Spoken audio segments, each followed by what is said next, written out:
Yes, this is Brett Norman. Hey, I'm a carpenter in Minnesota and not a big kind of guy. I don't do a lot of fancy stuff, but look, I've been a musician my whole life. I've really acquired a real taste for doing engineering and working with audio. And I met Michael online here. I think it was in 2018, Michael. And we've been 4 years or so at the mic together, a little bit here and there, not a whole lot. But I hope our listeners know that there's quite a bit of vast difference between Michael and I in terms of real estate. He's all the way in Germany, and I'm here in Minnesota in the frozen tundra. And we are about to embark onto another journey back into the past, dealing with an issue that probably will never get resolved, Michael, as long as we're alive.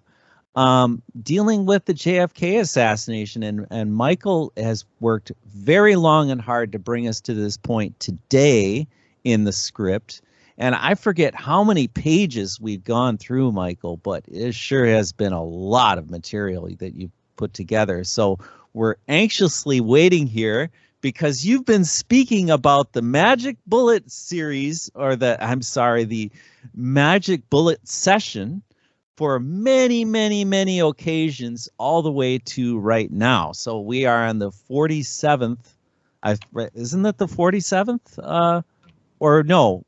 I just uploaded the 47th session today, but I think we're probably well into the 50s, 51. Thank you, Michael. Behind the curtain, the single magic bullet #1. Michael, welcome. Yeah, hello, Brett. Hello, dear listeners. I'm very sorry for my bad voice today. That is not part of any big illness, but part of a little bit of stormy, rainy weather together with the visit of my dentist. And so therefore afterwards I got not that much of a voice then, but I hope I can sustain. Yeah, this is probably the second to last session on the conspiracy series, dealing in the end with the assassination of John F. Kennedy and the background of it. Yeah, so let's get it on. This will be, I think, a very interesting one, because now we are just have to combine all the dots that we have searched for such a long time, and I'm really glad when everything is said and done. So this is the first of most likely second parts of the magic bullet, or the single bullet, because the Warren Commission, on the one hand, is only speaking of the single bullet theory from Arlen Specter, and what people, or who else, I don't know who has came up with the magic bullet first. They came up with the slang of a magic bullet because she did things that no other bullet ever could do. So welcome to the second to last session on JFK. If you go to Wikipedia, they will tell you that is quite clear, because the Warren Commission, they have decided that there must be a single bullet responsible for the different wounds of Kennedy and Connelly. The single bullet theory, often derided and discredited by referring to it as the magic bullet theory, was introduced by the Warren Commission. Mission means the sending out of agents of the Jesuits. In its investigation of the assassination of John F. Kennedy, etc.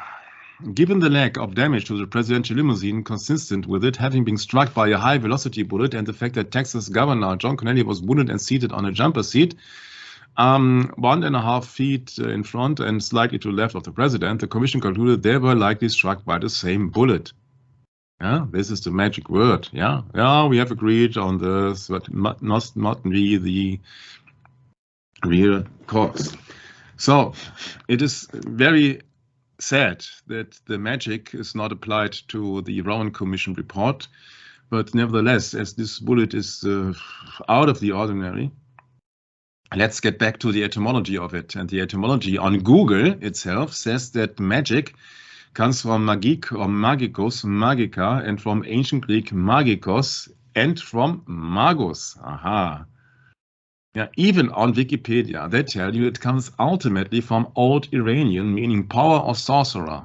Yeah, so this is the very base of the research, that if people call a bullet magic, they refer it to as a religious bullet, because magic means power or sorcerer, so the enchantment of a divine being, coming from Old Iranian, or let's say Zoroastrian, or let's say the cradle of mankind. Yeah, let's say Babylon. They won't use it there. They say only Old Iranian. But it gets better. Because, of course, I would not be Michael if I would not go any deeper. They say that means that the use of supernatural ritual forces or rituals associated with supernatural magic and mysticism. Interesting. But what about the real etymology online? They say, using hidden natural forces, supernatural art. From Magos means one of the members of the learned and priestly class. Who was it that Jesus Christ betrayed, Brett?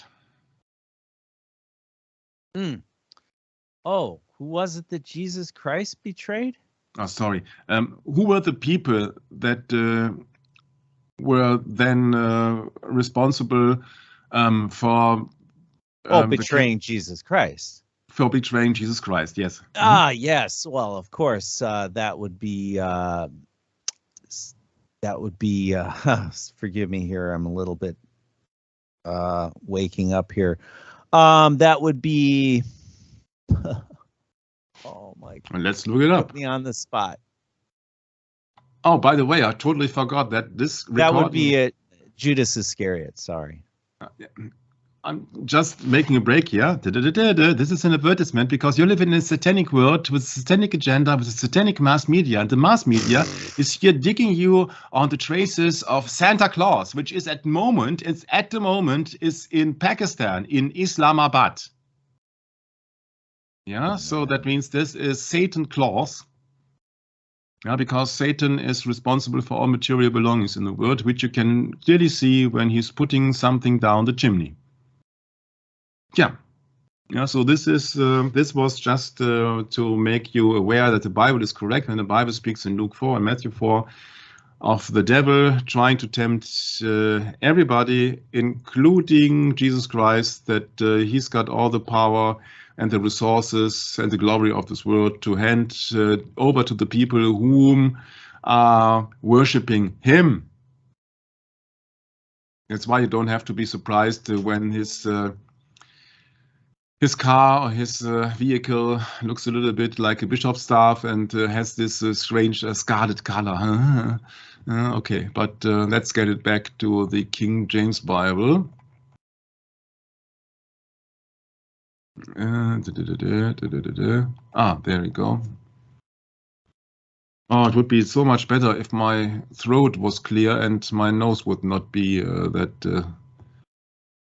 I was saying the same thing a week ago. Yeah.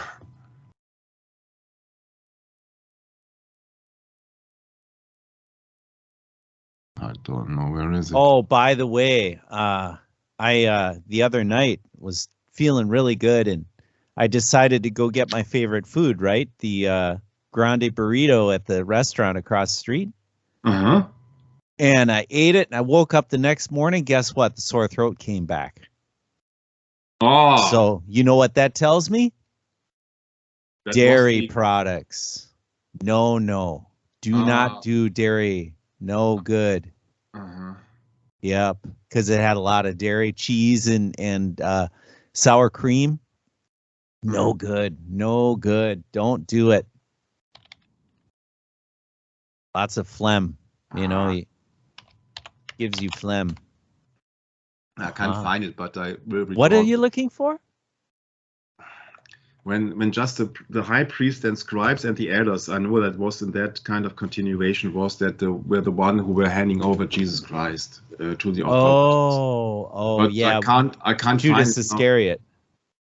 Yeah, but I can't find it now. Maybe I should have with C, Iscariot. Okay.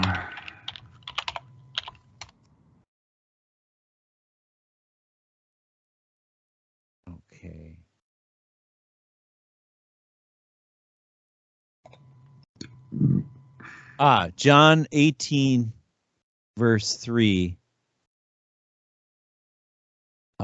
Judas then, having received a band of men and officers from the chief priests and Pharisees, cometh thither with lanterns and torches and weapons. That's one spot. Yeah, so it was the priests, and magic is derived from the word from magos, and from coming from Greece. Coming from the priestly class, from Old Persian magus, which means to be able to have power.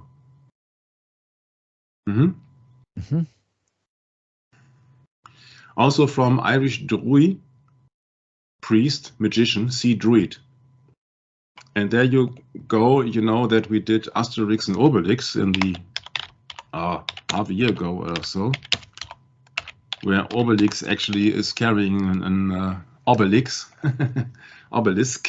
Yeah, and right. And they got somebody there who is accompanying them, who is a sorcerer with a magic potion. This is called Miraculix. Yeah. So remember when we got into the French history of the obelisk and the Eiffel Tower, when we talked about the Freemason, and all the stuff that I said that Asterix means the one of the angels, Mercury, and Obelix on the right hand is carrying a sinklestone, and actually that is an obelisk. It's not depicted here. And so they will receive supernatural forces when their sorcerer, called Miraculix, from miracle, and he's a druid, yeah, so he's a priest, so he does magic. It's a magic potion as Asterix and Obelix, yeah. So that is the hilarious comic version of Magos, priestly class. So that means that on the first instance, the magic bullet can only be magic when it has been applied or it has been treated or manufactured by a priest.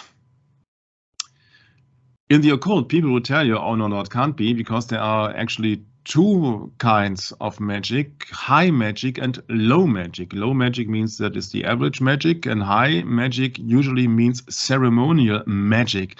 So then if you really are worshipping a divine being, an angel or something like this, yeah, with the ritual and all the stuff, this is called ceremonial magic. So this is the elite of the magic, so to speak. Yeah, and so the magic bullet means that this bullet has some abilities that no other bullet has, and had, and still has.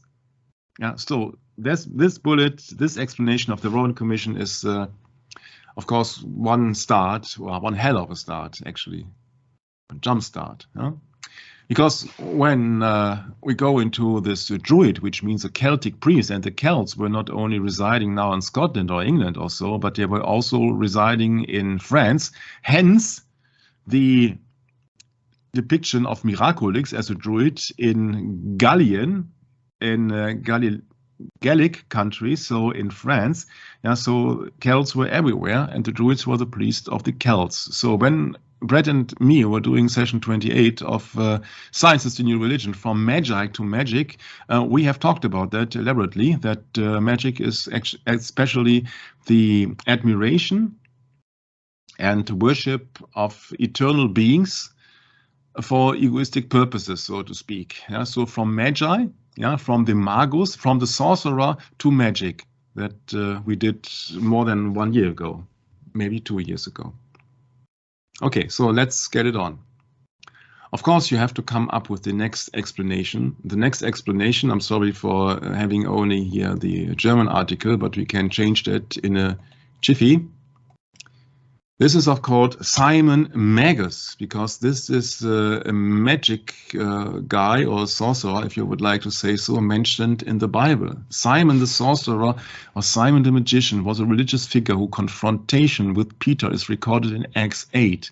And Jörg, Brett, and me, we got a study of the Acts, I think it was at least 3 years ago, where we have looked it up that Simon Magus actually is the root of the Roman Catholic Church and not Simon Peter, because Peter was never in Rome.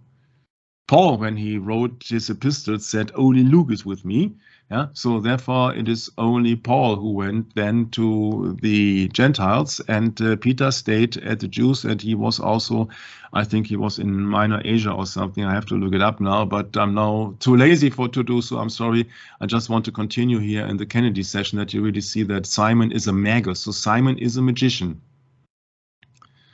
Okay, so then let's get it on from there. So we know that it has to be a religious content because of magic. We are not speaking here of David Copperfield and all the other illusionists, because these people are fooling you with patent tricks and with many distractions, with beautiful girls and music and all the stuff. Yeah, but we are talking here about the worship of divine beings.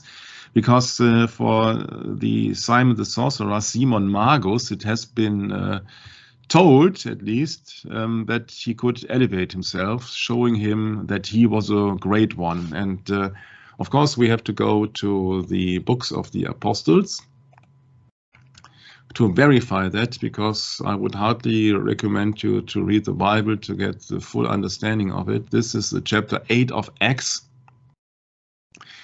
starting with verse 9, and I think we have to read it from verse 9 to verse 16 or so.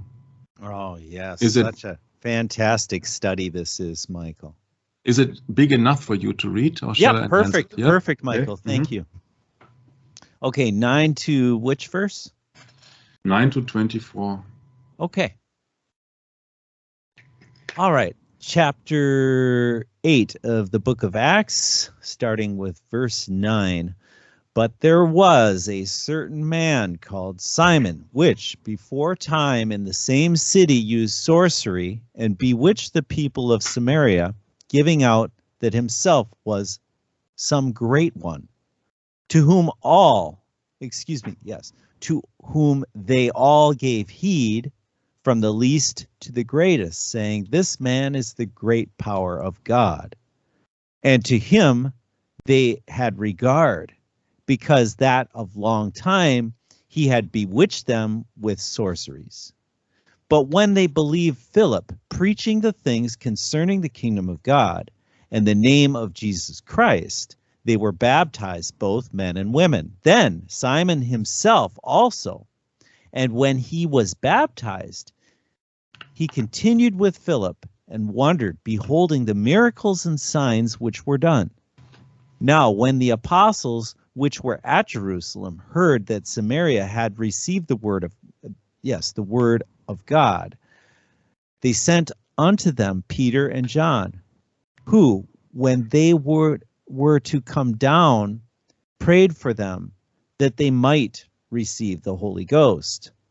For as yet he was fallen upon none of them, only they were baptized in the name of the Lord Jesus. Then laid their hands on them, and they received the Holy Ghost. And when Simon saw that through laying on of the apostles' hands the Holy Ghost was given, he offered them money, saying, give me also this power, that on whomsoever I lay hands, he may receive the Holy Ghost. But Peter said unto him, thy money perish with thee, because thou hast thought that the gift of God may be purchased with money. Thou hast neither part nor lot in this matter, for thy heart is not right in the sight of God. Repent therefore of thy wickedness, and pray God, if perhaps the thought of thine heart may be forgiven thee. For I perceive that thou art in the gall of bitterness and in the bond of iniquity. Then answered Simon and said, pray ye to the Lord for me, that none of these things which ye have spoken come upon me. Thank you so much. I just realized that we have used the standard version instead of the 1611. So any complaints, please put in the comment section of it. Yeah, you can blame Brett for it. Because no, it's just no. I'm telling the listeners that it's easier for me to read the Blaney version, and I always read it. And if you don't like it, you can go to a different channel. Yeah, it is just that the automatic setting of that King James Bible always gets to the standard version, and sometimes I really forget to look at that artifact. Okay, but that's the thing is that there was a certain Simon, and that Simon, what Brett has talked about, that Simon here was trying to buy the power of God, which of course is it's called simony, that you try to buy some officials of the church. It's called simony, by the way, but this Simon was a great one, used sorcery. So the Bible is not depicting Simon as Simon Magus, but as Simon the sorcerer. Yeah, so that is close enough to be called Simon Magus, I think. Yeah, but Simon believed also. Yeah, he believed in God, but of course he knew that there was a God because he used sorcery from the beginning, and he gave himself out as a great one. Yeah, as a great one, which also could point the finger to elevation. Yeah, so that he was just in the air, and people said, "Oh, yeah, that is the great power of God." Yeah, to do elevations. Yeah, this is also in the repertoire of illusionists. They seem like Copperfield. Yeah, that they can fly. Yeah, Copperfield. Ah, Mr. Copperfield. Copperfield flies. Yeah, but of course it's a trick. Yeah, who else wants to fly? Which kind of creature is depicted to fly? Angels. Angels, yes. Yeah, and you see that has been revealed that these are wires used, special kind of wires. Ah, you see. Yeah. Above the clouds, Isaiah 40. It's everywhere. It's everywhere, actually. Yeah, but the Simon has been depicted in old pictures as being a great one, as being a magician. So we have talked about, and we have read from a book called Simon Magus versus Simon Peter. In that book of Acts studies also, I think it was. And so therefore, we have concluded that Simon Magus is the root of the Roman Catholic Church, because in we can look it up here in the King James Bible. In Luke 4, the temptation of Jesus Christ in the desert, when Jesus Christ refused because the offer of the devil was, he showed him unto all the kingdoms of the world in a moment of time, and he said, all this power I will give thee, and the glory of them, for that is delivered unto me, and to whomsoever I will give it, if therefore will worship me, all shall be thine. And we have concluded that it was the papacy who made the deal with Satan. Yeah, the devil here depicted. And this is the old English version. The devil depicted, yeah. And so the papacy now has the power, yeah, of all the kingdoms of the world and the glory of them, because the only condition is they have to worship the devil. That's it, in a nutshell. And then when the papacy was slowly erected in, what was it, 538 and then 607 after Christ, yeah, then everything came into fruition, what the Thessalonians feared. Yeah, in the second in the second chapter, but I think that's too much. Otherwise, we will have 4-hour session here. But it is depicted that there were magicians in the Bible. Simon the Magus, Simon the magician. Okay, so that is the Acts depicting here. And I was wondering, what was the first time that sorcery appeared in the Bible? And of course, this is the answer. The first time was not the book of Acts, because the book of Acts was the New Testament. Yeah, so can't be the book of Acts. So must be the Old Testament in a chronological order. So in my humble opinion, it was the first time it was in Genesis 3. When the serpent approached Eve, we don't have to read the entire chapter now, but when the serpent approached Eve, he spoke. We do not know if animals could speak or could articulate towards men. We cannot know that before the flood. But we can look it up when Eve was being accused. The interesting verse is 13. Would you kind of read it, Brett? Yes. And the Lord God said unto the woman, What is that thou hast done? And the woman said, The serpent beguiled me, and I did eat. Yeah, what is to beguile?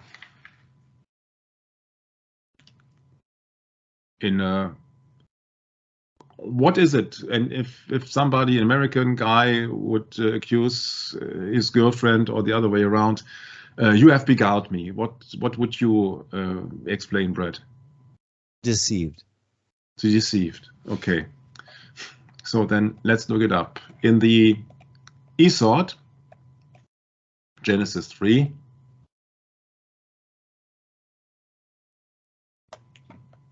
Beguiled me is Hebrews nasha. A primitive root means to lead astray. Let's look it up. I have made some interesting comments, and I have read some interesting articles about, and of course in the broad kind of way we have spoken about in Science as the New Religion. So the ancient serpent tempts Adam and Eve, and that was the beginning of mankind fallen. Yeah, so that was very interesting, because according to our research, the fallen cherub Lucifer had taken over this animal. So that is, of course, after the fall. And Lucifer could then approach the Garden of Eden once again, because formerly he had been to the Garden of Eden, actually, if you remember our satanic media agenda exposed. Then we have talked about one chapter of the Bible extensively, and maybe too much. That was Ezekiel 28. And in Ezekiel 28, you see that Lucifer was once ordained to praise God. The anointed cherub that covered, Thou wast on the holy mountain of God, till iniquity was found in thee. And then it was merchandised, which also so material things. And I will cast thee out of the mountain of God. Yeah, but the beginning of that verse is, Thou hast been in Eden, the garden of God. So in my chronological order, I'd say that Lucifer-Satan now got back to the Garden of Eden, trying to tempt Adam and Eve to escape some kind of revenge against the Almighty God, because he cannot touch the Creator, but he is trying to touch his creation. Yeah, therefore he went back in the disguise or in the possession of the spirit of the serpent and tried to deceive and beguile Eve. That is up to my research, my humble opinion at the moment.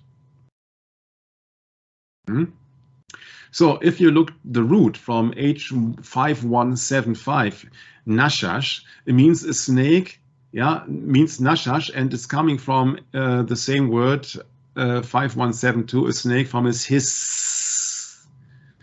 You know that the Native American spoke about somebody who was lying about he's speaking with a twisted tongue. And that means Nashash, or the snake, or the serpent, because snake, they have a forked tongue.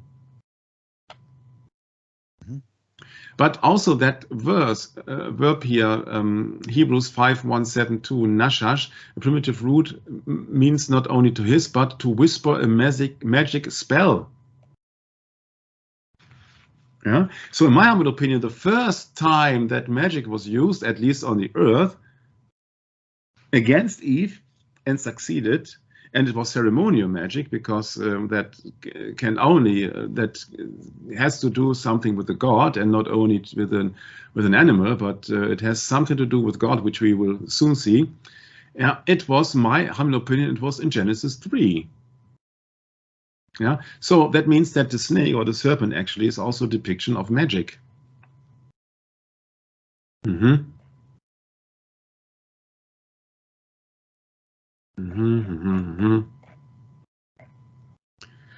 Origin of the serpent, yes. Ezekiel, yeah. Ezekiel is correct. Isaiah 14, yeah. This is all about Lucifer here. And then he was going into the Garden of Eden. So as an excuse, Eve said to God that it was not her decision alone, but the tempting of the serpent. The serpent beguiled or deceived me, and I did eat. So what does it mean when he said beguiled me? It means to lead astray, that is mentally to delude.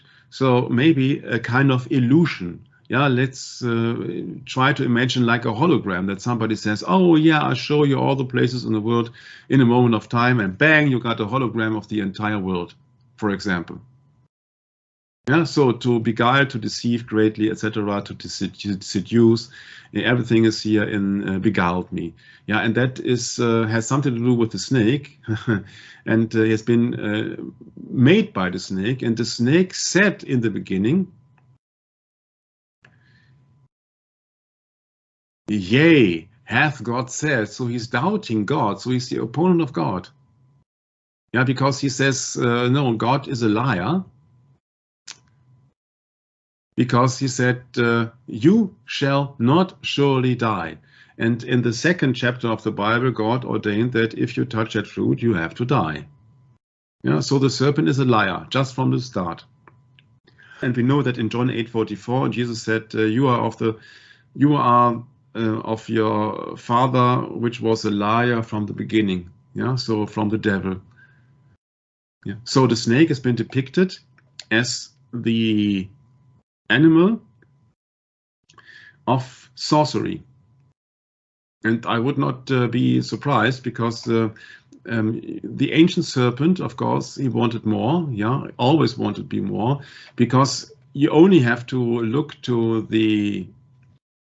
I'm sorry, I have to wake up also here in Germany, it seems. Maybe I'm getting tired because it's already dark here. In Revelation, in Revelation 12, you clearly see that it's all one and the same. The great dragon, the old serpent, called devil and Satan. Yeah, so actually this is Satan in disguise of a snake speaking. Yeah, so maybe he has possessed that animal, because it has been depicted in the chapter Genesis 3 that the serpent was more subtle than any other beast of the field. But you see that being a part of the creation of God, Brad, the beasts of the field, they would never have doubted God. So therefore, the serpent was in another mindset. It was maybe the serpent's mind was also being led astray mentally, and Satan took over like a possession. Yeah. What tells you that when you really look into the Bible, you can't have cherry picking all the time, meaning you can't say that, of course, I have a hard time believing that man can be possessed by demons. When you actually look into the Bible, that Jesus has driven out several demons. On the other hand, animals can be created on the sixth day as well, and they also got a soul. They also got a breath of life. Yeah, they are also a living soul. So why can't they be possessed by evil spirits? If God is allowing to, and so that God is allowing Satan to tempt people. Yeah, in your Lord's Prayer, you pray. What was it in the Lord's Prayer? Don't lead us into temptation. Mm-hmm. Right. Lead us not into temptation. Yeah, thank you. Lead us not into temptation. Yeah, but God does not lead us into temptation. It's Satan's profession. Yeah, so Satan then possessing the serpent is leading Eve into temptation to have a bite into the fruit of the tree of good and evil. Yeah. You shall not surely die. That's the first lie in the word. You shall not surely die. Your eyes will be open. You shall be their gods. Interesting, huh? When you see that all the medical stuff outside, they are just having the snake as their symbol, and they are being depicted as demigods. Oh, sure. Interesting.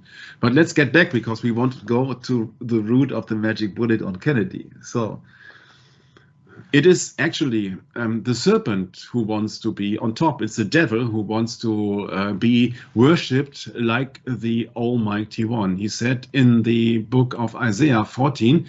Yes, Isaiah chapter 14, verse 14. I will ascend above the heights of the clouds. I will be like the Most High. Yeah. Right? Right. So therefore, why Mr. Copperfield is so successful?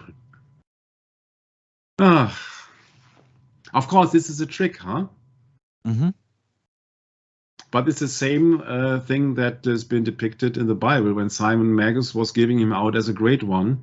And many think that he was doing an elevation. Back on the track, we know that the serpent is the dragon, is devil, is Satan. Meaning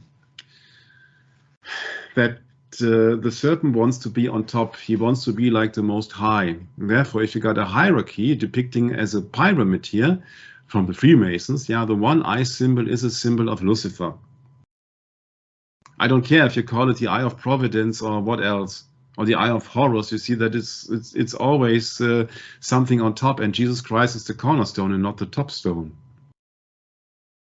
And on your $1 bill, it's called here, sorry, it has been missed here, in God we trust. Yeah, so in which God? In the God which has been depicted, which Brett has read and I have pointed out in Luke 4, who was trying to tempt Jesus Christ because he's got all the power and glory of all the kingdoms of the world. So all material things. So if you have a $1 note and God is depicted here on that dollar note, it can only be the devil and Satan. For me, as a Bible-believing Christian, that's absolutely clear. But maybe we have to do it the more creative way, or the more complicated way. Yeah, we have realized that the excuse of Eve was, the serpent beguiled me and I did eat. Right? Yeah. So I have prepared a complete script of 240 pages. Yeah, the serpent has beguiled me, therefore I did eat. This is the Pope Paul VI audience hall in the Vatican. And if that is not depicting a snake with the eyes, the slit eyes, the flexible skin, and the teeth, then I don't know what it is. The fangs. The fangs. Yeah. I don't know what that is, Brad. Yeah, that's right, Michael. Meaning that whomsoever is speaking from that point to the audience is speaking from the mouth of the serpent. Well, and if you were to zoom in on that sculpture that's between the fangs, you would see a hideous, absolutely disgusting piece of artwork that was created. I think it's bronze, isn't it? Yeah, it's a resurrection of Jesus after an atomic war. Yeah. Who would think of something like that? Yeah, sorry, I'm just looking for a decent picture here with this big enough. Yeah. Again, Jesus depicted with long hair. The Jesuitical model, right? Yeah, you see, it's funny because it is after an atomic war or something like that. You see that we have talked about atomic bombs in our science new religion series. Yeah. And we've talked about fire bombs. Yeah. Firebombing. Yeah, napalm, yeah. Yeah, so the snake has beguiled me, therefore I did eat. So then it's very interesting that in the Vatican you see the veneration of the snake, huh? And many people are claiming that the Vatican means snake, Vaticanus. we can look it up, but maybe that's too simple. We have to do it in a more complicating way, huh? More complicating way. So let's get back to the magic bullet. We know that it has a priestly origin, as somebody is calling a bullet magically. And we know that the sorcerer in the Bible been depicted as Simon Magus, and we have found out years ago that the Roman Catholic Church has been in the foundation of Simon the Magus, so on foundation of evil magic or black magic or the worship of the devil. I don't care, because they're just worshiping the snake. And we know that the snake was the first appearance of magic against people. Yeah? So that would also be pointing towards the Vatican. Let's get back to the Roman Commission and to the magic bullet. That is not the bullet that hit Kennedy fatally. That is the bullet which is accused to having hit both Kennedy and Connolly. Problem is that it is inconsistent. So there's a 6-groove bullet and there's a 4-groove bullet presented by certain authorities. Yeah, so that is inconsistent. Yeah, 2 different bullets are being pictured by the Roman Commission and the HSCA. The come on, this abbreviation thing sometimes. Council of Assassination. Oh, this really drives me nuts. All the things to United States House Select Committee on Assassinations. Yeah, jeez. Can't be easy. Have to be very difficult. Okay. Yeah, so very interesting. One commission comes up with 6-groove, and then to reveal anything, yeah, they come up with a 4-groove bullet. Okay, so first thing you have to know, magic is something of religion. Yeah? So that is the bullet in quite good shape, much too good shape for everything. Yeah, let's get back. We are not finished with our magic bullet so far. So I found an article on magic bullet, the long life of a sorcerer bullet. I don't know if it is available in English, otherwise I have to translate it, and I'm not the best translator available around. No, but you see, that is the article, and that led me to another interesting conclusion. Let's get it on.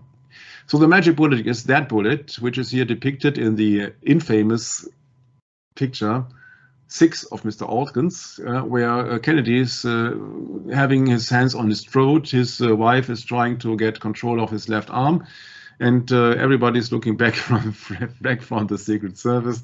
And yeah, and that bullet officially struck both Kennedy and Connolly. Okay, so very interesting, very interesting. Yeah, that's been said as that's been said as a tranquilizer pill, yeah, to get rid of any anxiety about the conspiration of Kennedy, to lead people into believing of the theory of a lone assassin, yeah, the same lone assassin like in every other terrorist attack. But this is the magic bullet. So why am I doing so many words about that magic bullet? Because it reveals so much, actually. Yeah.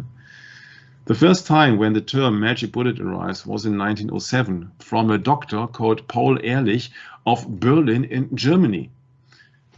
Everybody now in Germany would say, what? Paul Ehrlich? And you now will soon see the real reason. He says we have to learn how to manufacture magic bullets who can get to the target as the magic bullets of special these are all this special Freischütz. This is a fairy tale. It's all very complicated to translate into English. Really, it's maybe you have never heard about the fairy tales of the Brothers Grimm, and so it is not that easy to get in all the myths and all the stuff here. So. In 1907, Paul Ehrlich, doctor at the Berlin Charité, found a dream. We must learn to cast a magic bullet that, like the marksman magic bullets, only hits the pathogens. So it has something to do with medicine. Aha. Mr. Paul Ehrlich is, by the way, the inventor of chemotherapy against cancer bread. Yeah, so a method which had cost many patients their life, and I can attribute to my conclusion that a friend of mine also, he received chemical treatment twice, and he died very soon after that because they had to give him morphine because of the tremendous pain, and it was clear from the beginning that the second time of the chemotherapy would not work other than to ensure his death. Yeah? So that is just a money-making machine. Huh? All the power on the glory. Yeah, so that is that doctor who said, "Oh yeah, we just give." Well, Michael, I think it's actually almost a tradition of man, actually, to follow what the doctors do. It's almost unbreakable. Look, my dad had cancer too, and he got chemotherapy. I tried my best to, get him to do alternative therapies, and you cannot change someone's conscience, Michael. You can't. Yeah. So that was the doctor who said that it's a great idea to inject poisons into a body that will kill all the cancer cells. The problem is that it will kill all the other cells too. Yeah, but it's just killing. Yeah, it's just murdering of cells. That's enough. It's not the changing of the cell, or retracting, or caring, or what else. It's just destroying. Apollyon the Destroyer. This is chemical therapy. This is Paul Ehrlich. And this is also the content of a Hollywood movie from 1940. Yeah, this is Dr. Ehrlich's magic bullet. So that magic bullet is derived from a medical term, actually. And everybody in Germany would say, "Oh, that Paul Ehrlich, yeah, of course, this Paul Ehrlich. This Paul Ehrlich Institute is the Federal Institute for Vaccinations." And this is the institute in Germany which had made the approval of the C19 stuffs.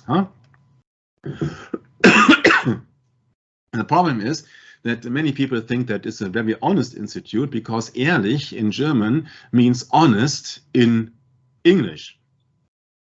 Yeah, and you can imagine what kind of impression the people got when this institute is just receiving 2.3 stars out of 5, People say that, oh, they are just so lame, they don't reply, they're just an answering machine. This is the elite, you see? This is the elite. Yeah, this is the Federal Institute for Vaccinations and Biomedical Medication in Germany. The magic bullet. Yeah. The honest bullet, huh? Yeah. So this, we are calling it not an inquisition here, but an impquisition. Impf means to vaccinate. Yeah, a vaxiquision.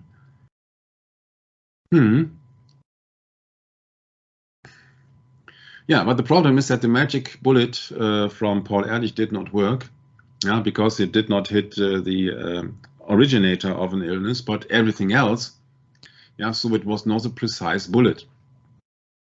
Yeah, but the problem is that people are just not relying to any truth, because Lee Harvey Oswald is accused to being shot from the 6th floor. Yeah, but at the same time he was just having a meal and having something to drink on the 2nd floor, I think it was. So Mr. Oswald also is a sorcerer because he's got the talent of bilocation, to be in 2 locations at the same time. Also, the 3 shots he allegedly shot in between about 7 seconds, which nobody could have achieved other than him. But of course, his bullet was then 1.8 seconds in the air, according to this researcher, which is 666. And also the Navy doctors, then they made the desired diagnosis. So that is the same condition as in 2022, that you rely on any studies which you have paid before. So a magic bullet is a drug that targets a specific germ or specific bacteria and does not affect any other. Yeah, so this is a medical term. And that is why I came up with this picture 280 and other pictures as well. Yeah, because he was saying the magic bullet is like coming from the Freischütz, and you know that I have a hard time sometimes explaining things in German, and I can imagine that I have got a hard time to translate these terms into English. Therefore, we go into this fairy tale of the Freischütz, the marksman, the free shooter. Yeah, it is coming from a ghost book. Yeah, actually, it's about enchanter to evil spirits to have a magic bullet to win a contest. Yeah, that's what it's all about. Yeah, that's. Oh yeah, the Bible speaks of enchanters, doesn't it? No. Mm-hmm. Mm-hmm. Yeah, not a good thing. Mm-hmm. No. Yeah. So that is this fairy tale.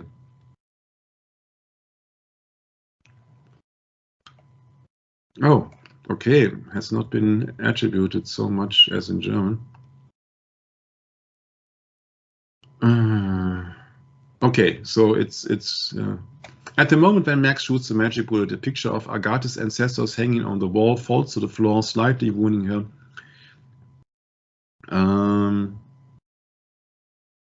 This English translation is not the same thing that I have found in German. Oh, okay. Therefore, we have to retranslate it from German. Yeah. So the German is an opera from Karl Maria von Weber, so lesser nobility. It's about a hunter which is making a pact with Samuel. Samuel is depicted here as a devil. Mm-hmm. So he said that the devil is able to create special bullets. Yeah, and out of 7 Freikugeln, so special bullets, 6 would hit their target, but the 7 is belonging to the evil.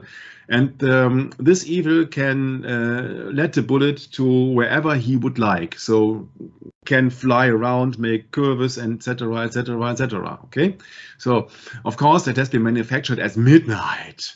Yeah, sure. Yeah, midnight is then also when the manufacturing of that bullet is done. Also, the wilde Heer is approaching. Yeah, so the wild.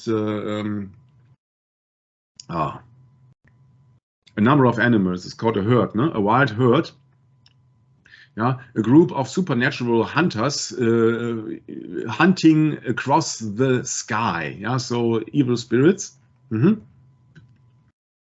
So at midnight, he is then enchanting Samuel. Samuel approach. Yeah, and when Casper is manufacturing the last bullet, Samuel is appearing, and so then the clock tower is struck 1, and the ritual is over. Yeah, and therefore these fairy tales are also depicting that Jacob was wrestling with an angel. That angel is called Samael. Yeah, so that very angel who can create that magic bullets. And we know from the Bible that the name of the angel, which then said that Jacob's name will change into Israel, Isra-El for Elohim. Yeah, so a divine profession. The Bible does not speak about the angel. Yeah, the Bible in Genesis 32:25 is not revealing his name. I said that it's a very, very complicated session in English.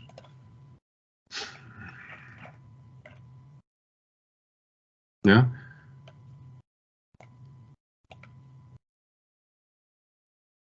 Yeah. Can you read maybe these verses, Brett? Yes. I'm sorry, Michael. Genesis chapter 32, verses 27 through 29. And he said unto them, What is thy name? And he said, Jacob. And he said, Thy name shall be called no more Jacob, but Israel. For as a prince hast thou power with God and with men, and has prevailed. And Jacob asked him and said, Tell me, I pray thee, thy name. And he said, Wherefore is it that thou doest ask after my name? And he blessed him there. Yeah, that's it in the Bible. So Samael is just another invention of people. Yeah, it is just another invention of people, actually. That's nothing else. Yeah. So this is the last one. The seventh bullet is the devil's bullet. The Teufelskugel means the devil's bullet. Yeah, and then that devil bullet will be led astray. Oh, led astray. Aha. Interesting. To led astray. Didn't we have that with beguiled me, Brett? To led astray. Aha. So then let's translate that article. But the appearance of the hermit at Agathe deflected the seventh free bullet. Not Agathe, but Caspar is fatally hit. As he dies, he curses the sky. Yeah, so the free bullet, the seventh free bullet, means the devil bullet. Yeah, so the magic bullet flies on its own path. Has nothing to do with logic then. It is something of a fairy tale, because also the magic bullet of Mr. Paul Ehrlich has something to do with this fairy tale. And the author of it, Otto von Graben zum Stein, was of course a monk in Sicily. Huh? Oh my. And officially, or rumors has it that he was a spy for Austria, and he was the vice president of the Prussian Academy of Science. Yeah, so no General John Doe, huh? So that is just... So what is our magic bullet? Sounds like fairy tales, Michael. Yeah, so the magic bullet is a scientific concept developed by German Nobel laureate Paul Ehrlich in 1907. Yeah, he found an idea that it could be possible to kill specific microbes such as bacteria which cause diseases in the body without harming the body itself. He named the hypothetical agent, like the special theory of relativity, as Zauberkugel, magic bullet. Yeah, the original magic bullet is 100 years old and used the English translation magic bullet in the Harvard lectures at London. The name itself is a reference to an old German myth about a bullet that cannot miss its target. Yeah, but they don't tell you that it has been made by the devil. My, huh? My.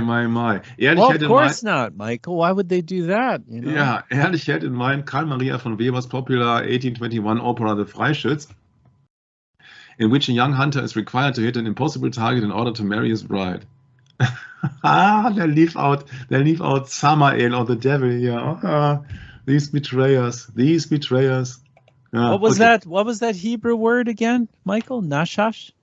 Yeah. To mislead.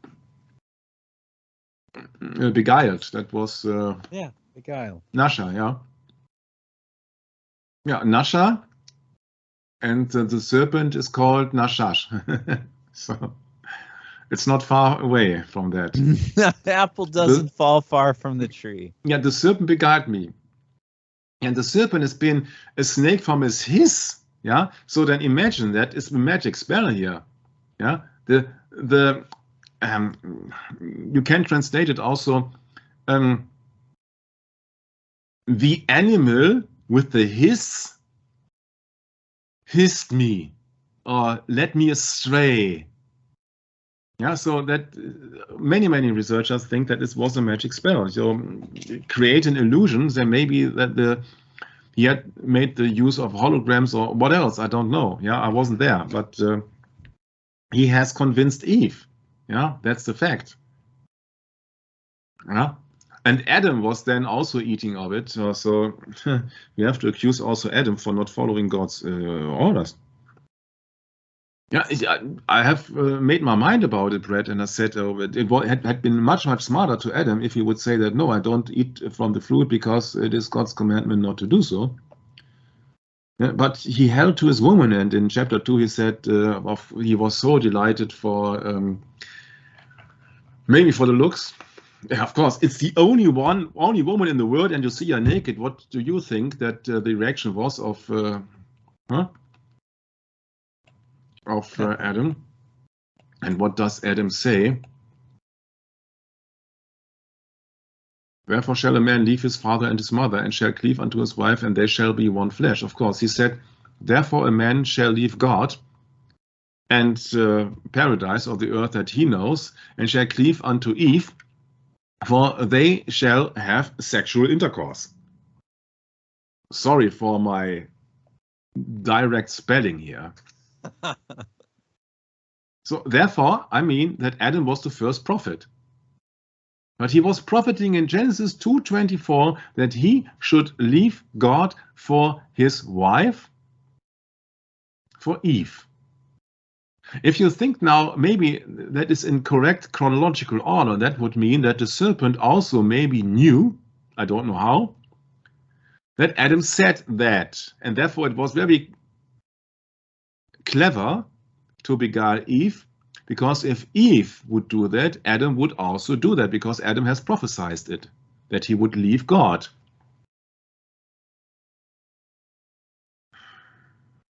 Sure. And now? Now we are on the magic bullet. Yeah, of course, leaving out the influence of Satan, the devil, or whomsoever. Yeah. So I hope it has been implemented here in the German. It is not, okay, so I have to get back to the German, yeah. Paul Ehrlich has been attributed in the quote, wir müssen chemisch zielen lernen. I think that you don't know what he means. Yeah, so we must learn chemical aiming, says the father of the magic bullet theory. And now you see on the left side Zapruder 236, and you see on the right side an image of James Bond, the officially last movie that JFK has ever seen, where the head of the Russian Secret Service is trying to poison and to kill Mr. James Bond 007 with a tip or what else, with a spear coming out of a shoe from Russia with love.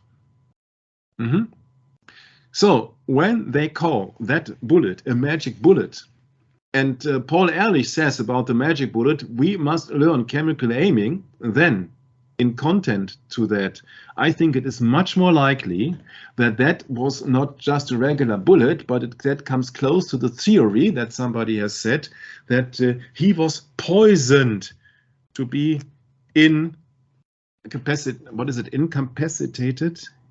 Incapacitated, yes. Incapacitated, yes. Because he does not look to his wife, and he's just staring. Yeah, and does not yell, does not cry, does not... Yeah, Michael, you said earlier in earlier sessions he was a sitting duck. Yes. Yes, but that you see that with the magic bullet term, that makes more sense, because that's the attribution of Paul Ehrlich, a medical guy, and he says we must learn chemical aiming. Yeah, so then the term magic bullet makes much more sense. Oh, wow. Yeah. Now we're talking, Michael. Yes, you see that I have spared that for the last sessions. Yeah, you see, I have always my opinions. Why would I go towards this and towards that direction? Yeah, a drug that targets a specific germ or specific bacteria and does not affect any other, or a magic bullet in the case of an assassination of a sitting duck president is a poison which works instantly to incapacitate the president. That makes much more sense. That makes much more sense than to shoot a bullet through the throat of the president when you know that after the president there are people and there is a car of the Secret Service. What you think? Yeah, either way around. Yeah, to shoot the president from the front or the back to the throat would imply that you would worry about the whereabouts of the bullet afterwards if it would not strike another target. Yeah, so in my humble opinion, would be much too dangerous to shoot the president in the throat. Therefore, there must be another cause. I don't say that there was no bullet hole in the throat of Kennedy. I just say that at the time of 236, during the motorcade, for me it is highly unlikely that JFK received a bullet. I don't say that there was no bullet hole in the Parkland hospital. That means that there was enough time for people to prepare to shoot Kennedy from closest range with a mild caliber, for example. I know that sounds totally far-fetched, but I'm sorry, I don't believe in any free bullets except the one and only fatal bullet. Yeah, what kind of a thought would that be if you try to shoot the president in the throat? Why not shoot him in the head in the first place? Right. Yeah, so it was according to the ritual. So it has to appear as if there was such a bullet or a magic bullet. And a magic bullet would also fit more the Hiram Abiff ritual theory, you see? It has to be 3 shots. It has to be 3 ruffians. 3 useless workers in that ritual of the building of the Solomon's Temple of the Freemasons. And JFK at that time is driving on the Elm Street. He's driving in the Sun Temple of Osiris. So therefore, to combine everything that we have learned from the sessions with the magic bullet, and then we know that is coming from Paul Ehrlich, we must learn chemical aiming, yeah, and also the remarks at the last 2 days before his killing, I think it was, from Russia with Love, and then a Russian, so to speak, a Russian guy named Lee Harvey Oswald has been accused of having murdered the president. Oh, come on, really, so much coincidences, huh? Okay, that's just the start of all our research. The problem is that magic bullet theory in medicine never happens or never was been falsified, yeah, because there are much people. One is a quote which is attributed to the opponent of Louis Pasteur, yeah, so the one who said that he has started the vaccination thing. And the other is quoted to Antoine Benchard, a French doctor, a chemical, and a pharmaceutist, who was the opponent of the Louis Pasteur. Yeah, he has quoted the following. He said, "The microbe is nothing. The environment is everything." Yeah, so the germ theory has not been proven up to this very day. There goes also your magic bullet theory in medicine, because they say, no, it's not the microbes who are creating the illness. Yeah, it's the environment. And I think that does not leave out the psychological stage that someone is in. If somebody has no sense, then he's getting ill. Yeah, if somebody has high hopes and is very faithful to God, then he will come out of the dilemma. But yeah, the environment, and what environment you got in the hospital, it's a clinical environment. Yeah, everybody's just doing his job. You don't get paid to be very lovely. You just get paid to do your job. Okay. Yeah, so that's why all these viruses have not been isolated up to this very day, not according to any Robert Koch, Hendrik Koch postulates. Yeah, so they are not proven. Sorry, but it's all just another theory. It's like Einstein. So that is the English article. The legend of Kennedy assassin Lee Harvey Oswald as a lone perpetrator stands and falls with the belief in a magic bullet that pierced the president and caused numerous wounds in Governor Connelly, who was sitting in front of him. To this day, this magic bullet is administered to the public as a chill pill to prevent any excitement about a conspiracy to assassinate Kennedy. Yeah, that the belief in the absurdity of a magic bullet could persist for so long has to do with the autopsy photos and x-rays stored in the National archives. These, as a commission appointed by the US Congress, determined in 1999, 66, were manipulated after the fact. This doctor has formulated a dream: we must learn to cast magic bullets like magic bullets of the free shooter hit only the pathogens.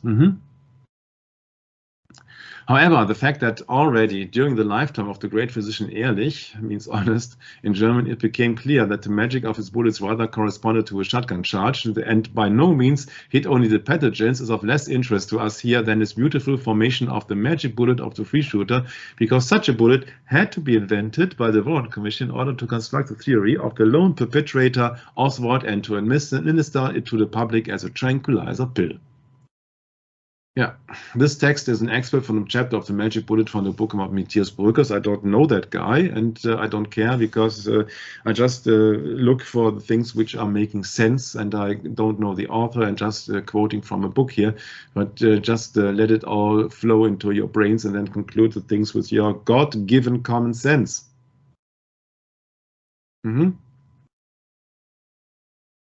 Yeah, anyhow, Oswald possessed the gift of biocation to lie in wait almost simultaneously on the 6th floor and to take leisurely lunch break.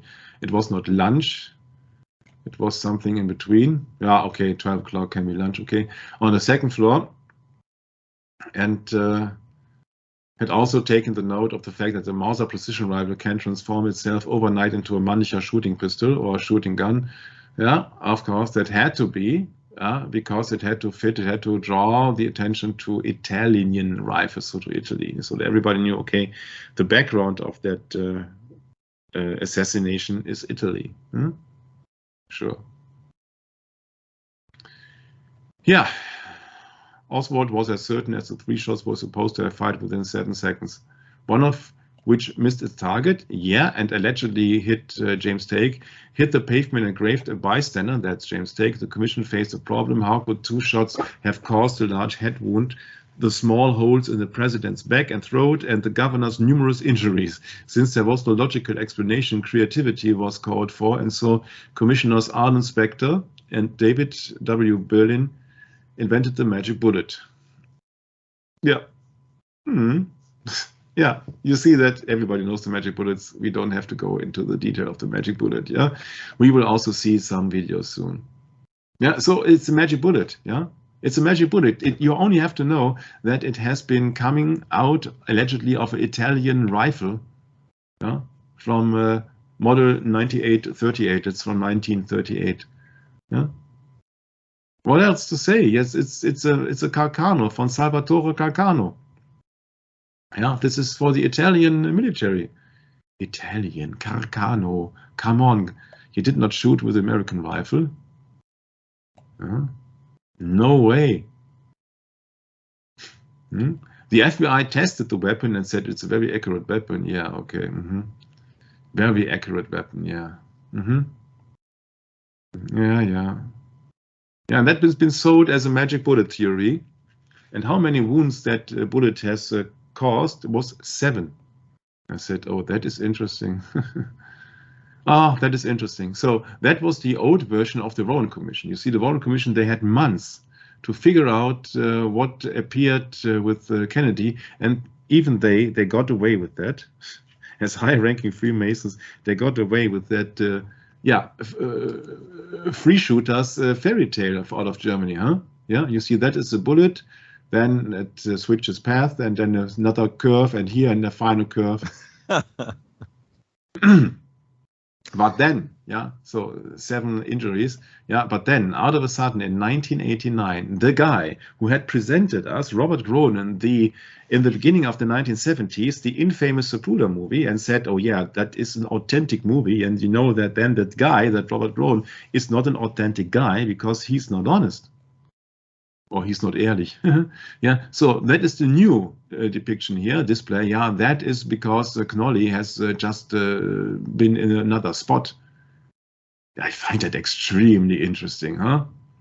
Extremely interesting, yeah. So that they did it wrong, the Warren Commission, huh? They did it wrong. Yeah, so they're coming out. They're coming out with so hilarious things. It's unbelievable. But to make the unbelievable even more unbelievable, yeah, I have to show you that. So that is the recreation. With computers, you can do anything. Yeah, that is the original path of the so-called magic bullet or free bullet or the bullet from the devil. Huh? Wee, wee, whop. Ouch. Ouch. Yeah. So that is the original magic bullet. You see that they have gotten away with that theory for years. And people have swallowed that pill. Yeah, you see that if you start with Kennedy and the magic bullet, then you go further with 9/11, and you will come out in 2019 with C19. Yeah, every time the lie gets a little bit bigger. And you got experts from the university and from the government, all way paid and highly paid experts who have all the power and the glory at their disposal, Brad. And they are getting away with that. Yeah, you only need a computer nowadays, and then you create a computer model, and if it does not fit, yeah, you make it fit. And that looks like our movie game, huh? JFK Reloaded.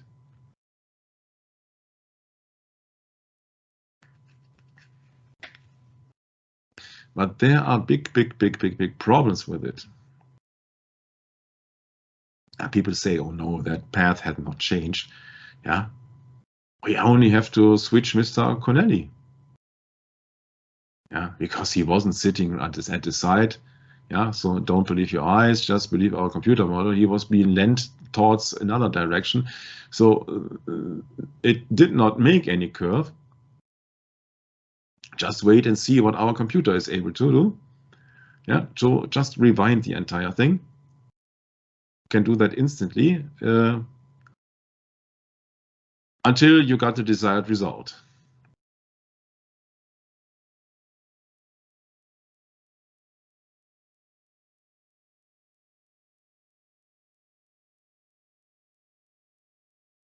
I don't know where Mrs. Kennedy is and Mrs. Connelly, but okay.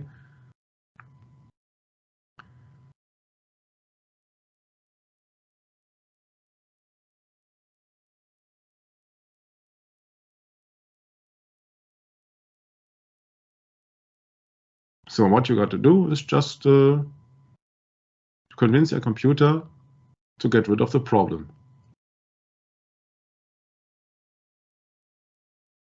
Yeah, there you go. And that would be more fitting. They do not tell you that the angle is not correct, and they do not tell you that no bullet behaved like that bullet, but you see that looks very convincing because you got an expert with a computer model. It's the same situation than in 2019, by the way. You got only experts with a computer model.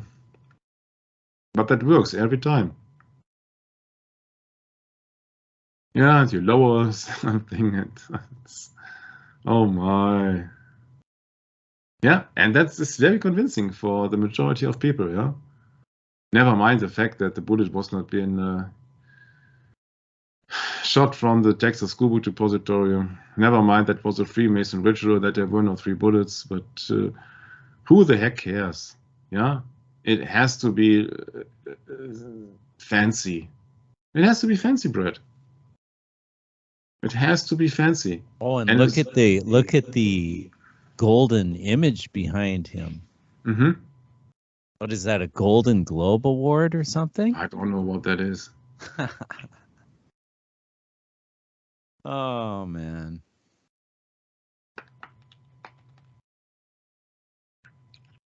And I'm afraid it's not the only one. Yeah. Because you see, we got a session called Science is the New Religion, which is running since 1.5 years. Yeah, and there's even a single bullet science. Science, so called, yeah. So people, they make extreme efforts to create the illusion or to convince the general public into believing that there was a magic bullet. It looks so nice, yeah. And even that is a problem in itself, because why does that bullet behave so strangely when the next bullet, which hit JFK fatally, does not behave the same way? Yeah, this time JFK's throat is not exploding, Brett.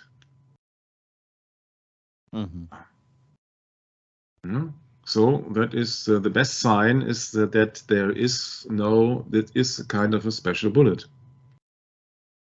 Yeah, they can create it that it goes through beef and all the stuff. You see that's not the point. The point is that it looks also scientifically and that they're just bogus. It is just bogus. You don't know what's the background of these people are. Or is. Yeah, it sounds very, very convincing. But going through all these entrances and then creating so many wounds and then come out in a almost original state, and then it's also tumbling. Yeah, you see this is a salto. Yeah, this and Brett, where is the head? Yeah, they are missing out so many details.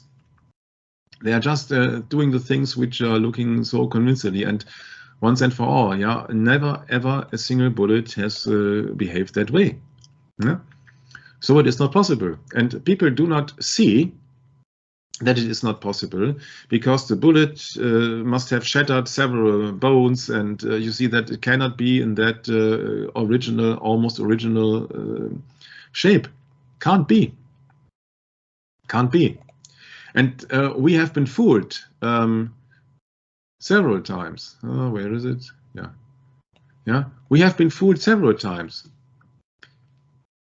There is a movie called A Shot in the Dark. 1964.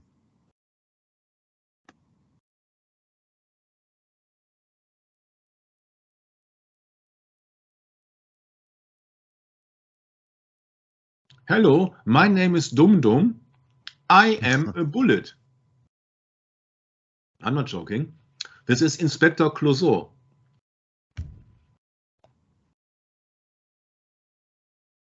Did I scare you?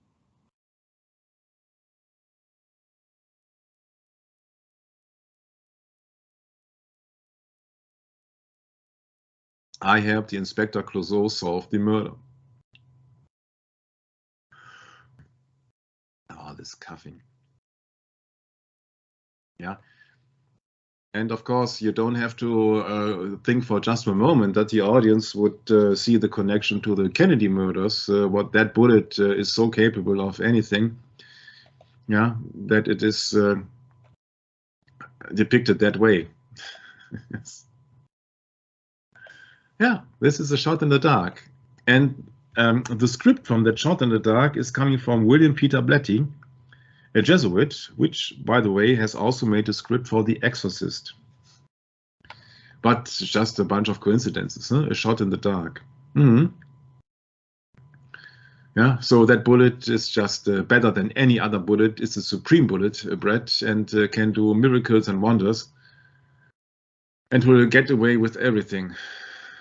Yeah, it's unbelievable, yeah. But people don't see it as it is. Yeah, they don't see it as it is. That could be a big hint to the things to come. Yeah, yeah. Look at that symbol here. You see 7, 1, 2, 3, 4, 5, 6, 7.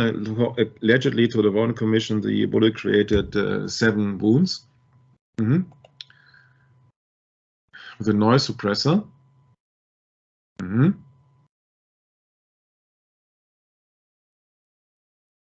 So from our script of Jackie Kennedy Killer Queen, they mentioned the movie could refer to the fact that the magic bullet was a star even then.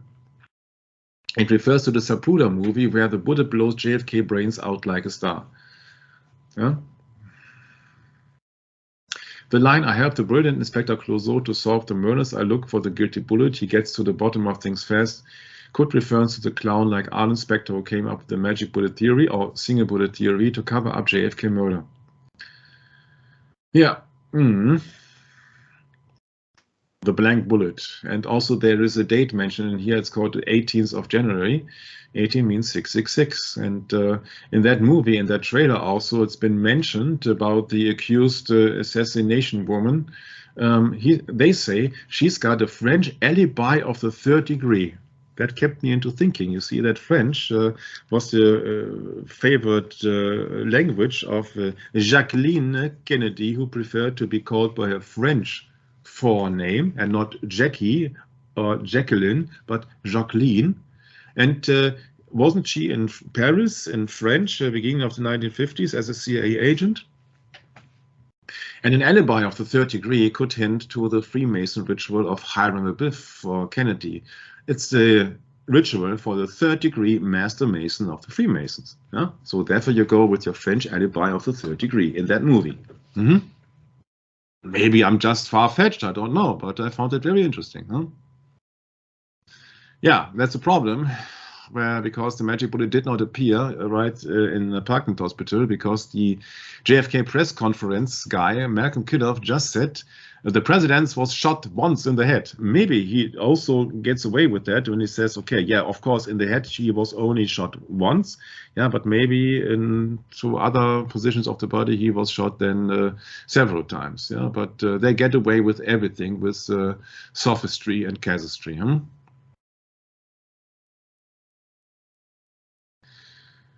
That's the guy who came up with that so-called single bullet theory. It's called Arlen Specter. We will later on, he was becoming member of the Senate for 30 years, so he was rewarded or awarded. When he was then speaking about the Warren Commission Exhibit 399, the so-called magic bullet to cause all the wounds of the governor and the non-fatal wounds to the president, which totals up to 7 entry-exit wounds in both men. 7, Brad. Like the movie of Brad Pitt and Morgan Freeman about 7 deadly sins.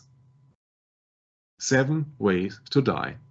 The 7 deadly sins, also known as the capital vices or cardinal sins, is a grouping and classification of vices within Roman Catholic teachings, although they are not directly mentioned in the Bible. Yeah, there are parallels with the 7 things God is said to hate in the book of Proverbs. According to the standard list, they are pride, greed, wrath, envy, lust, gluttony, and sloth, which are contrary to the 7 capital virtues. The classification originated with the Desert Fathers, and then you can get rid of the article here, of course. Call no man your father, but it's interesting that the 7 deadly sins also is just a pure Roman Catholic way of dogma. That is the original verse from Proverb 6, Brad. Yes, verses 16 through 22. Should I read this?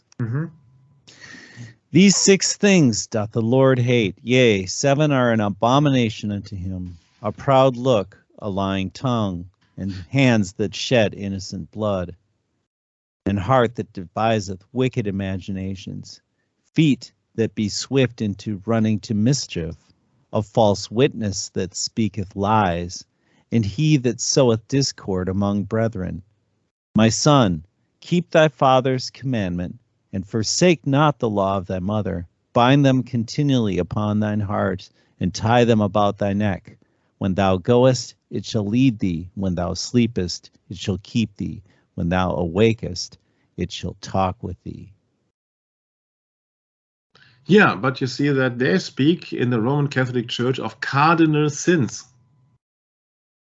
Yeah, but that is a violation actually of the real Bible. This is the German part. Okay, German. Yeah, we look at Romans 6:23.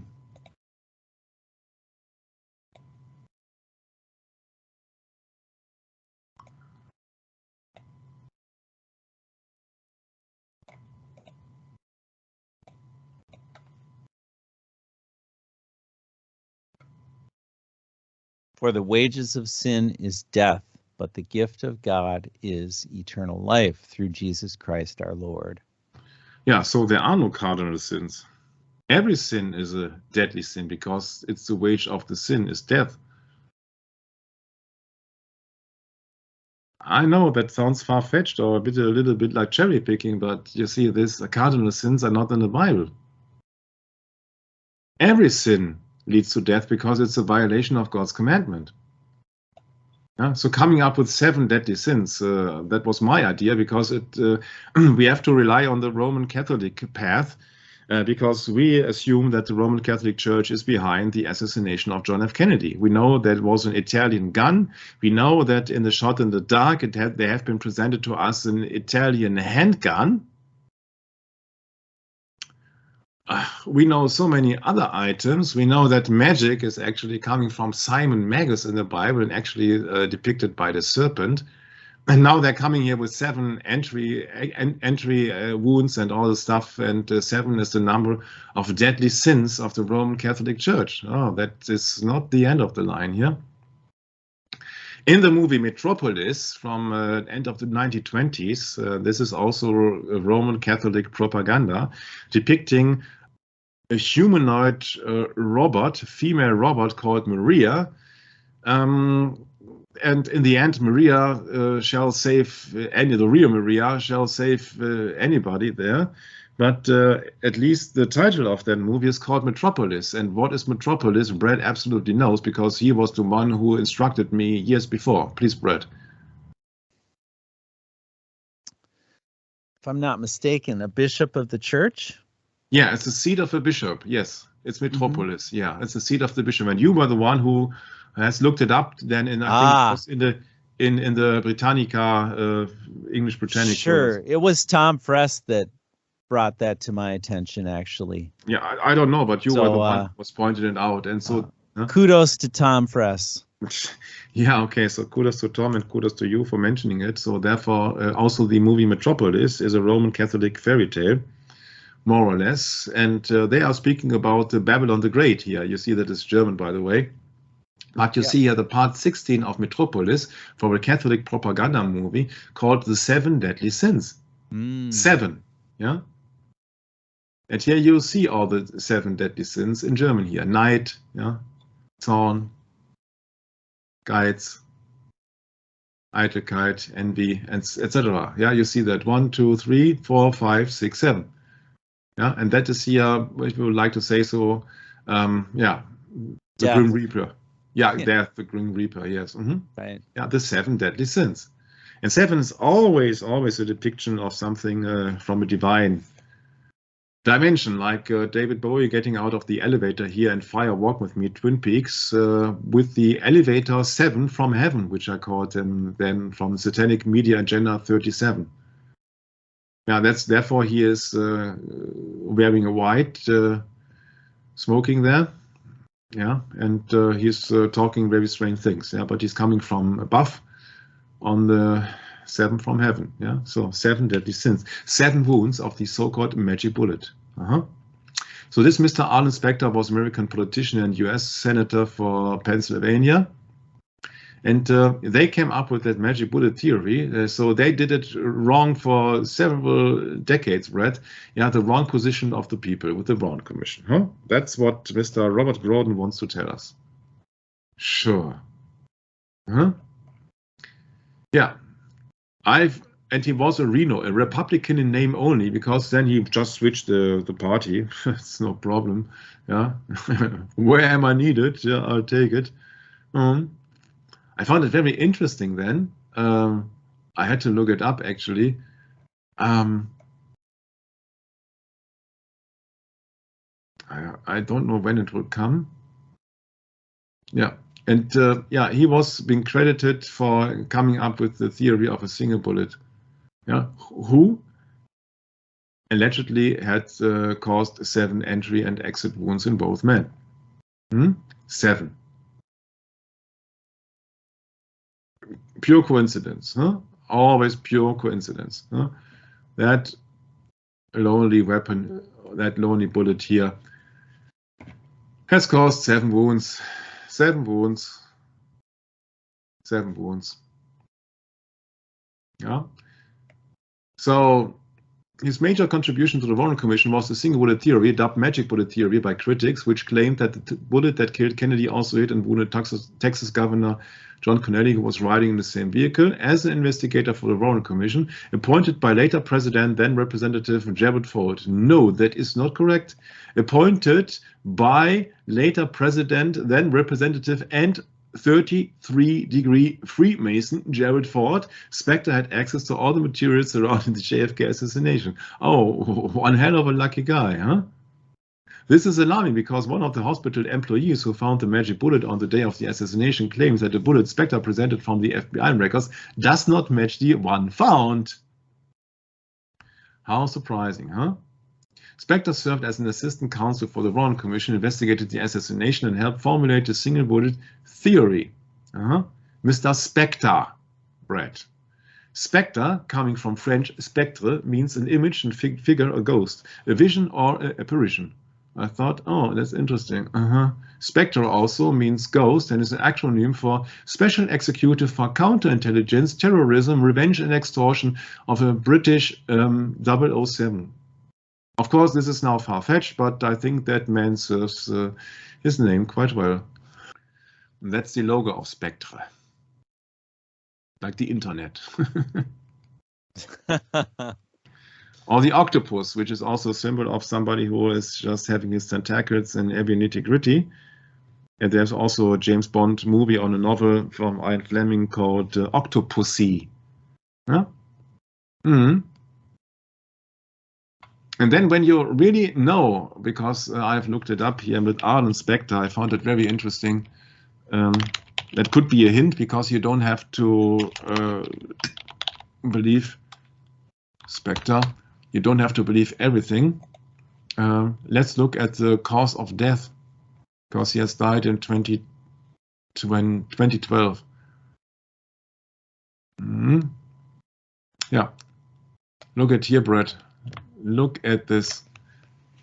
Diagnosed with Hodgkin's lymphoma in early 2005, he continues his work in the Senate while undergoing chemotherapy. You know who invented chemotherapy? That was the German doctor Paul Ehrlich, who invented the magic bullet. But this is just another coincidence, right? Wow. Yeah, this is a magic bullet from Mr. Ehrlich. And he invented chemotherapy. Paul Ehrlich. Magic bullet. Yeah, and he was the one who was responsible for, let's look it up, not Chen, but chemo. Yeah? This led to the foundation of the concept of chemotherapy. You go back to Arlen Spectre and you see that he was undergoing chemotherapy. I said, okay, yeah, that's fitting. Yeah, let's get back to the script. When we know that it's a ritual from the Freemasons, also it leads us to a religious content, because the Freemasons are, of course, a brotherhood which is very interested in religion. On top of them, they also worship the same as on the $1 bill. So the god of money, or Mammon, or Satan, or Lucifer, or Osiris, or who else you would like to name him. But the first strike, that is the strike of the magic bullet, that is against the seat of freedom of speech, and that is a mortal wound if it's not been treated in a medical hospital. That what John F. Kennedy said, and he said several things which was resulting in his death warrant. He said, quote, "I believe in America where the separation of church and state is absolute," unquote. The theory said that that bullet was coming from an Italian Mannlicher Carcano rifle. If so, this bullet traversed the back brace, 15 layers of clothing, 7 layers of skin, and approximately 15 inches of muscle tissue, and pulverized 4 inches of Connolly's rib and shattered his radius bone. And then, of course, being found on the stretcher in the Parkland Hospital in almost pristine condition, Brett. Yeah, the radius bone, by the way, is that bone. And if that bone is hurt, I guess that the bullet would also be a little bit affected of that. The bullet was found on a gurney in the corridor of the Parkland Memorial Hospital after the assassination. The Warren Commission found that this gurney was the one that had carried Governor Connolly. Yeah, and therefore that bullet lie. Can you imagine That means he must have carried that bullet into in his trousers or what? Oh, my. Yeah, you see, Brett, Connolly said he was unconscious, so he can't remember anything. Yeah, he's a politician. He can't remember anything. Yeah, so they put him on that gurney from the car onto some gurney, and later found on that very gurney the bullet. So it must be in his trousers. Sure. My, people believe everything, huh? So President Kennedy was wounded sometime between frames 210 and 225 of the Fuller movie. By coincidence, only by coincidence, after he appeared on that maybe too big of a sign on Stammen's freeway. So we never know if Kellerman was in it, if some other members of the car was in it, or if that hole, if it was some in the throat on Kennedy, which officially had been treated in the Parkland Hospital, has not made after that. Yeah, for example, when approaching the hospital or in the hospital or what else. You see that there are numerous occasions where that could happen. Sorry, but I don't believe that official theory that somebody was just shooting from the outside of the car. So. Governor Connolly was wounded in the back chest no later than frame 240. There would not have been enough time between the wounding of the two men for Oswald to have fired 2 shots from his bolt-action rifle. Yeah, that is correct. Yeah, there never was, because Oswald was not making any shots. Because the Dallas police officially said, if you want to believe them, as a Freemason institution, that there were no traces of powder on his face. But maybe people can shoot just without looking. I don't know.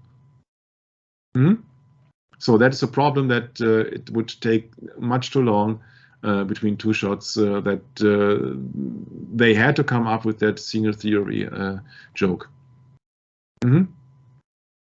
And of course, the United States Committee on Assassinations also is a joke. Yeah, they rely on some motor cops audio recordings of Dictabelt, which most likely were not even in Dealey Plaza. Yeah, so it's hilarious just for the people. Yeah. And so therefore you can't believe anybody, but you have to do your own research. You have to do your own research. Yeah, so that is a problem. If the first bullet did not strike Governor Connolly, it should have ripped up the car, but it apparently did not. And the problem in the whole thing is that you only have to believe that there was a bullet, but we know that the magic bullet is pointing the finger to a chemical agent. Paul Ehrlich. Yeah, so that is still a theory. Yeah? Theo means God, by the way. Yeah? So it is just serving their God, and this is just not proven. It is just a theory. Of course, there were 3 shots, audible, most likely, because that is part of the ritual. That does not mean that Kennedy, the president, was being hit by 3 bullets. Also, the diagram of the bullet pass does not match up with Kennedy's shirt, but that's just a minor thing. It is just a minor thing. It's so many things. You see that people say that, oh yeah, but I can see the edge of his jacket being drawn up, being upraised here, and you can, and therefore he was shot at that and that Zapruder frame. But in the George Jeffries film, almost 90 seconds before the fatal shot, also his jacket was, it is so dark here, but his jacket was not smooth on the display. So it's not an evidence. Yeah. The importance of how low and how high the bullet struck the president is a matter of possible geometry. No, it is just a matter of fact that there was no bullet from the Texas School Depositorium. Yeah? So if you are government, you can fake everything. You see that JFK late between or late on the back seat. Yeah, you could have done anything with his body for several minutes. Yeah, that's my point. I found a source who said that he was not immediately delivered to the Parkland Hospital, but they needed some minutes or so. I don't know why. I can't prove it also, but I would suggest that the situation that the people in Parkland were facing was not the situation as in Elm Street. Yeah, so they had possibilities in that car, to hide something or to manipulate things or to draw another shot or something, so that it just made appear as if that would have been appeared in the Elm Street red.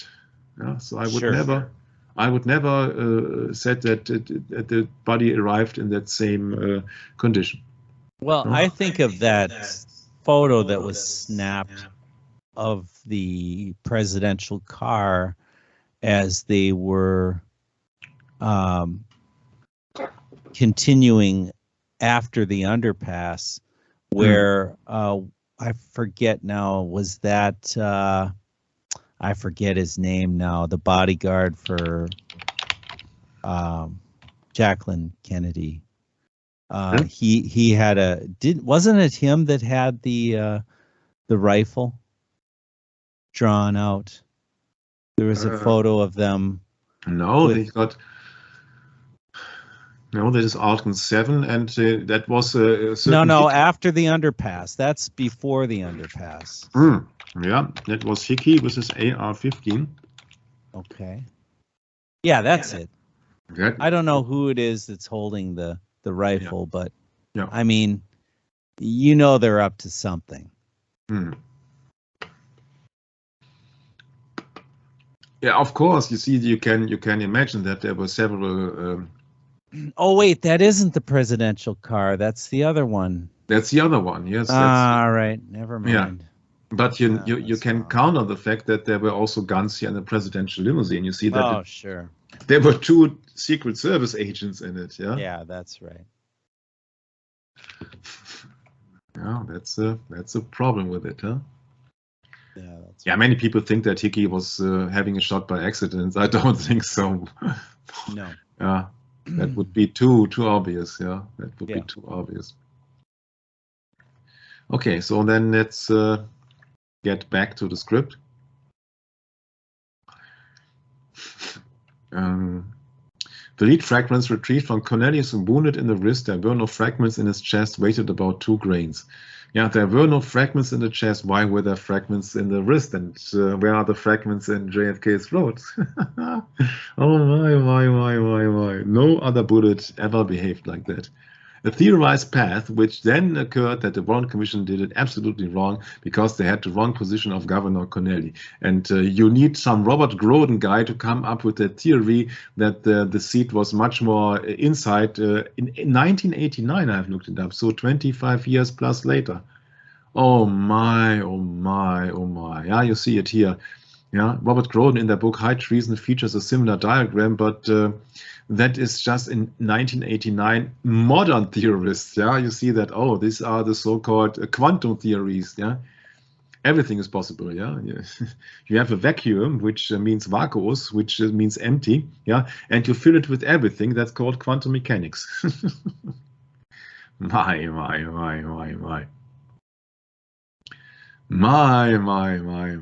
So that bullet allegedly has ballistically arched very slightly while traveling 189 feet. Brett. Which sums up to? 189? Oh, yeah, 18. Yeah, 666. Right. The same as Vicarius Fidei Dei. By the way, it's just a coincidence. Huh? So that bullet traveled 189 feet. Yeah, 666. In a downward angle of 19 degrees. Yeah, 19 is the occult meaning or number of the sun in tarot. And sun is the symbol of the Roman Catholic Church and the Jesuits especially. Yeah, 19. And that crown around the sun is called Coro. And the number of the sun is 19, and then you got C19, huh? And then you have to take into consideration the 3 degrees downward slope of Elm Street. No? 3 degrees on a street in a Dealey Plaza who has 3 streets for Trinity, symbol of Poseidon. But these are just coincidences. You now have 666 covered. Yeah, so the name of the Vicarius Fidei Dei, the Pope, and you got the Sun, or the Jesuits, for example, and you got the Trinity for 3 and all the stuff. But it's just a coincidence, Brett. It's like that coincidence of DD Plaza here, huh? 1, 2, 3. It's all coincidences. Yeah, and when doctors say that was an entrance wound, that must be corrected. Because Wikipedia and all the other stuff will say that, oh yeah, but there are other experts who say that otherwise, and emergency doctors frequently make mistakes. They don't have any clue. Therefore they are emergency doctors. Yeah, so they have to save life, but they don't have any clue, Brett. Huh? So you take the less intelligent people for emergency doctors. Oh yeah, of course. Yeah, so that is what that bullet actually does. He broke his right radius wrist bone of Connelly at its widest point, depositing metal fragments. Post-operative X-rays document that some of the metal fragments are still buried with him, as mentioned above. Yeah, I would like to have an exhumation. I don't believe it for one bit, because you can fake anything. If you are a government official, you can fake autopsies, you can fake X-rays. Yeah, who tells me that it is the same guy? Yeah, as I recall, Dr. Crenshaw in the Dallas Parkland Hospital, he says that after this incident and assassination of Kennedy, he already has seen more than 200 gunshot wounds. Yeah, so imagine how many X-rays at least that hospital must carry, Brett. So it exited the palm inner side of Connelly's wrist, slowed down to 400 feet per second, and entered the front side of his left thigh, creating a documented 10 millimeter nearly round wound. Interesting when it only got 6.5 millimeter caliber. Yeah. Burridge shallowly into Connelly's left thigh muscles, fell out of Parkland Hospital, perhaps, maybe, just by coincidence. Legend has it, when Connelly was undressed, landed on Connelly's gurney. Sure. It did not land on the ground. Yeah, it landed on Connelly's gurney when he was undressed. You have to believe it. You have to believe it. Yeah, you have to believe it. No, I don't have to believe it. Yeah. That was a certain guy called Mr. Tomlinson. He was being interviewed by Mr. Spector, the one who came up with the single bullet theory. Yeah, about that bullet came off of a stretcher A. No, of a stretcher B. Pardon me, stretcher B, but it was a stretcher. And Spector said, but there is no question about, at that time we started our discussion a few minutes before the court reporter started to take it down, that your best recollection was that it was stretcher A which came off the elevator.